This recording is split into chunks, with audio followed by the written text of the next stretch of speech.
Hello and welcome. Fingers crossed this microphone's working.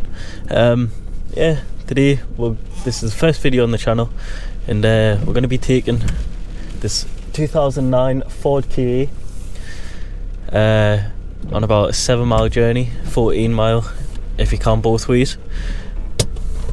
It is quite bad conditions, and in this video I kind of just want to introduce myself, introduce the car I've got, introduce what we're going to be doing on the channel. Looks like it's double windscreen wipers for today. So yeah, my name's Dan. I'm 18 years old and I've only been driving for about a year and 8 months. I've had this car a year and 8 months. This is my first car. However, by definition, I wouldn't say I am, but by definition, I'm a professional driver. I've got quite a few licenses, to be honest. I've got me B, what's car. I've got C, what's lorry. C and E, lorry and trailer. I got me F, what's agricultural equipment. I got me H cat, what's tracked. And yeah, I've got full ADR as well, and I've got I forgot what the license is called, but the ability to operate cranes. I've got quite a lot of experience when it comes to driving. With this car, I've probably done about 16,000 miles in the space of a year and 8 months. But it is quite a lot considering it's only a 1.3 litre commuter car. It has still got a black box, as it is my first car, but it saves us a lot of money. It is a very, very nice first car, I'm not going to lie. It is quite girly. However, at the end of the day, you want a car that's reliable, that gets you from point A to point B without having to worry. And you can still have a little bit of fun with this car, even with the black box in, as I'm about to show you.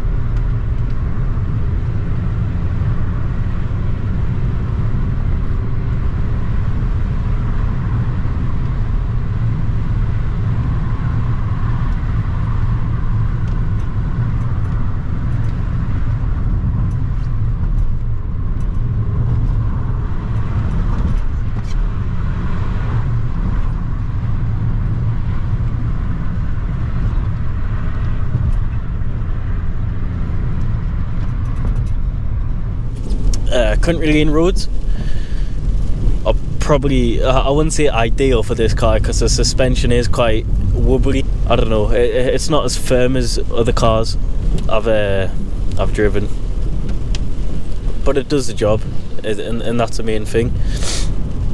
I do have a code at the minute as well, so I do apologise for that. But yeah, I'm gonna show you a little bit of, I'll call this car Noddy.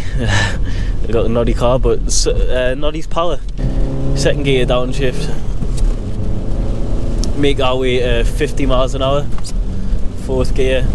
And then this road is quite puddly, so I'll relax through the corners a little bit. But yeah, in my opinion, this is where you have the most fun with these type of cars.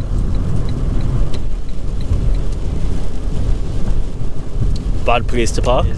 Black box aside, black box saves me about £1,000 a year on insurance, and I'll rather save £1,000 a year on insurance than be able to speed. Is he gonna let me out? No. But yeah, so where we're going today is go outdoors, just for a little gander really, just an excuse to drive. It is quite nasty conditions, to be honest. Anyways, all of that aside, what I'm going to be doing on the channel is, fingers crossed, I'll go towards more motorbike side of stuff. when I do get a motorbike. But until then, it's going to be working on cars, working on this car, working on my girlfriend's Citroen C1, Chelsea's car, how to service, how to maintain your car. I'm no expert by any stretch of the imagination, but I'm learning. My job is a electronic land system specialist in the British Army, pretty much an electrician technician, but at the minute I'm pretty much a vehicle electrician. Probably do 2-3 electrical jobs a week, and then the rest is just mechanical, getting at grips with, you know, all the big equipment, all the tanks and that side. I know I'm only 18, but I have got quite a lot of driving experience. This car has been the backbone of driving experience. Pretty much learned as how to drive. Well, that's with any first car. Situations where this car probably isn't designed to go, such as off-roading. I've been on a couple of green lanes with it. Nothing hardcore, but you know, very long motorway hours, motorway hours. Yeah, 6 hours at a time driving. As you see, puddles are starting to get quite bad. I'm happy that I've got relatively new tyres on this. In my opinion, you want to have tyres over 2 mil. I mean, you can get away with it, but it's just a lot. You feel a lot more in control. Like with this car, I'm pretty much one with the car.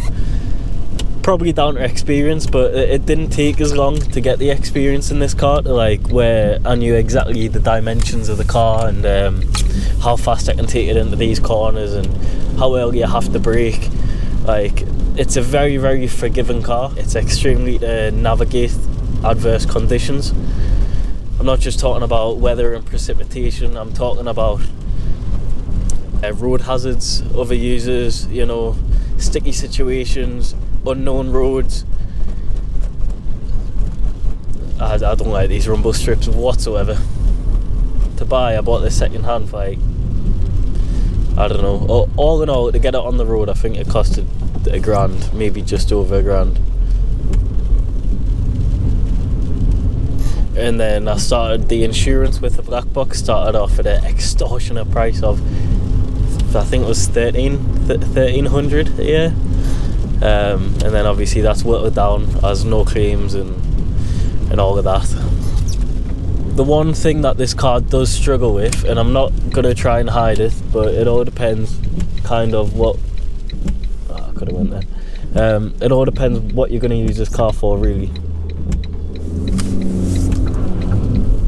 I did not mean to do that. This car does not like hills at all. Hills just bog down this car so much.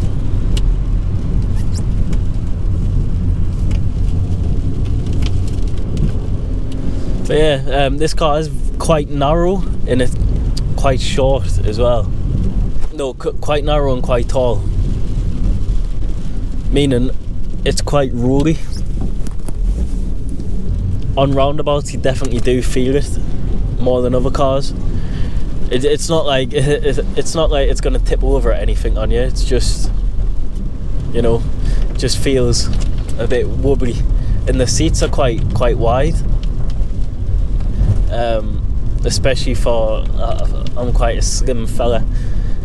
You know, so sometimes you can't slide around in the seats. Anyways, accelerating on the motorway.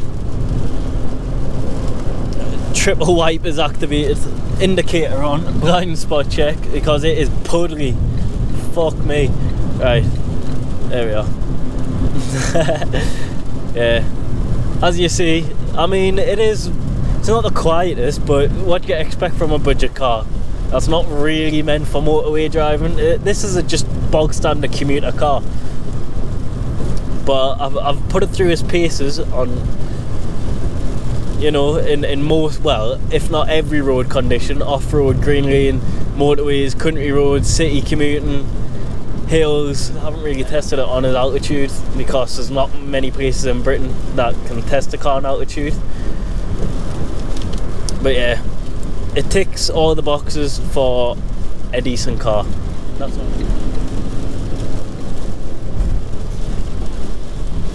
Thank you, mister. This Renault Clio about to pass me right. He's a decent enough driver. He was flying up the outside, so I was a bit hesitant to move into that lane, but he flashed us in. That's nice. I wish more drivers was like that. Our role is, personally, my driving style is, you know, set off with plenty of time, enjoy the ride, and just let traffic flow. Like if it's easier for someone to like pull out of a junction than me going into a junction, I'll let them out.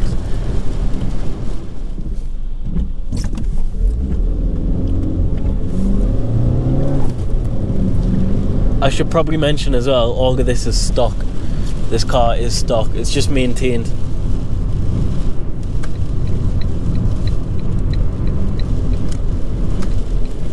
Blind spot check, because I was in the wrong lane, but it was okay. Nothing was there. I've only ever been to this Go Outdoors once, as you can tell.